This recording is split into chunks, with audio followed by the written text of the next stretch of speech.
est rempli du Holy Ghost, cette personne parle du commencement, de ce qui existait dès le commencement.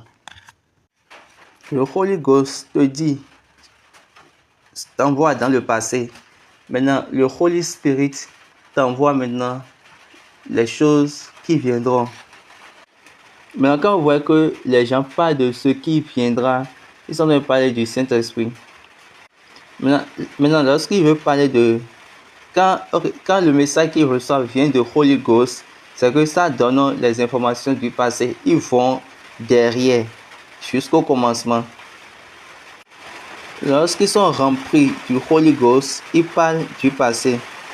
C'est pourquoi il y a la promesse et il y a l'accomplissement. Jésus souffra sur eux. Recevez le Holy Ghost. La semence dès le commencement, la promesse.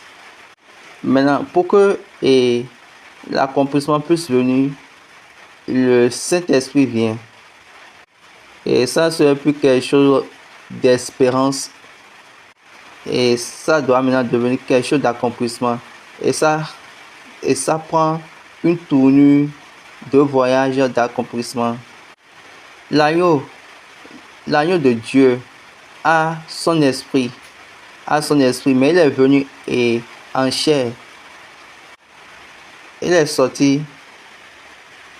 venu entrer dans le corps de Marie et sorti en chair avec un corps.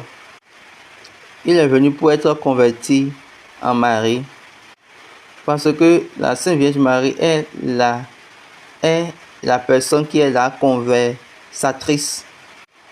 convertrice du moins. C'est pour ces raisons, lorsque Jean l'a vu, il a dit, voici l'agneau de Dieu qui ôte le péché du monde. Voici l'agneau de Dieu.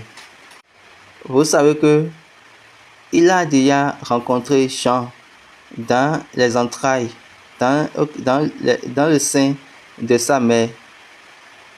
Et une fois là-bas, il y avait eu de connexion des os dans les entrailles. Et après maintenant, ils ont eu la deuxième connexion et dans les os. Vous savez que Jean lui-même dit que je ne le connais point. Mais la personne qui va confirmer, la personne qui m'a envoyé, m'a dit que la personne sur qui tu verras l'Esprit descendre est la personne. Donc la connexion, ça vient des cieux. Quand Jésus avait demandé, vous, qui suis-je? Et puis il a dit, tu es le Christ. Il a dit que la chair et le sang ne pourront pas